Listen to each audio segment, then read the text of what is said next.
man, I love documentaries about, especially during that time, right? I've watched all the documentaries with Osama bin Laden and the Afghan war, and I really love military, man. I love government stuff.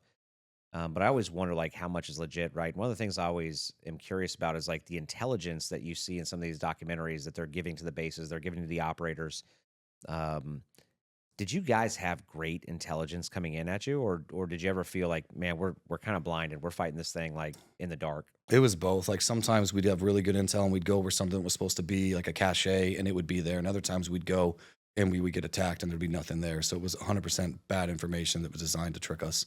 And that was the issue was like there's this system that basically takes the fingerprints and the retinas of everybody that we encounter and we would use it every time we'd stop. So we'd go into a village, we'd pull it out and we'd scan all their fingerprints and then put in their name when they roughly thought they were born because they don't track that over there.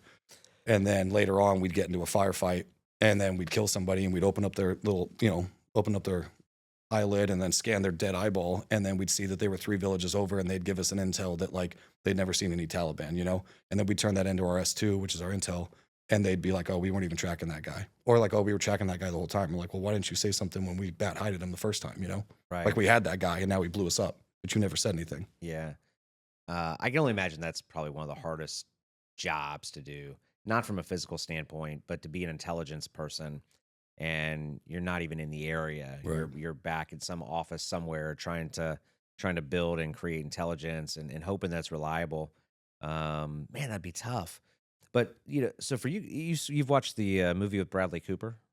Like American Cyber. Yeah. Yeah. What would you think? Did you like it or not? I mean, it was all right. Most of those war movies are all kind of the same, in my opinion. There's some that I think stand out, but overall, it was pretty good.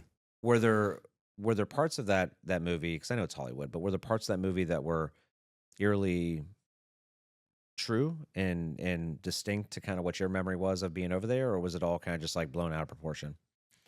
No, I mean, there's definitely parts. I mean, we got into a firefight in that same village like 6 months later. We even built what's called a COP, which is like a combat outpost, which is even smaller than a FOB. And the COP only had my platoon on it and then 2 platoons of ANA, which is the Afghani National Army. And we built it a baseball or football throw from that village to like prove a point. So we air assaulted in and then secured the area with our 30 guys. And then we waited for that same group that would normally pick us up to bring us out HESCOs, which is like a big earth barrier. We build this whole big base out there to basically say like, hey, this is our village now. We're not leaving. And then like the next day we go into the village, we get attacked, and me and 2 guys are like covering down this alley shooting at people. And we end up hitting this guy. And kind of like in the movie, his like probably 10 to 12-year-old son comes out, sees his dad on the ground. And then we sit there, me and the other 2 guys, like waiting. I have an M4, one guy's an M14, and one guy has a saw. And all of us just waited and waited, and we're like, don't pick it up, man. And then he picked it up and turned it towards us. So then we had to ghost him. Oh man, so there are some similarities. Did you guys have a guy like that, like Bradley Cooper? Like, do you remember a guy where they're like, "This is the dude, man, that Probably my everybody's gunning for"? probably my buddy Marcus. Like he was actually on that 60 Minutes interview and gets shot in the video. And his triceps and biceps are so big, the dude worked out all the time, that he gets shot and it's a through and through of his tricep, which is a pretty difficult thing to do because most people don't have enough muscle mass on their tricep for a 7.62 round to go through it and come out and not hit anything important. Right. So he like gets shot, goes down on the ground. The bad guys are still there shooting at us from a cornfield. And they don't show it all in the video because obviously when we start getting shot at, the reporters get a little nervous and scared. And the camera guys are trying to film, but they're like doing this thing to try to get covered. And in his right arm, he picks up his M4 with one arm while our first sergeant at the time and another guy shoot this dude and kill him. And then he lays down and like gets treated, and that was just like Marcus, everywhere that dude went would just, get shot. And then he was back on patrol 4 weeks later. He didn't even go home. Really? He stayed in Afghanistan and just went back on mission. Man, there's some guys are just built different, Yeah. man. And you say it all the time, and um, we're not all created equal.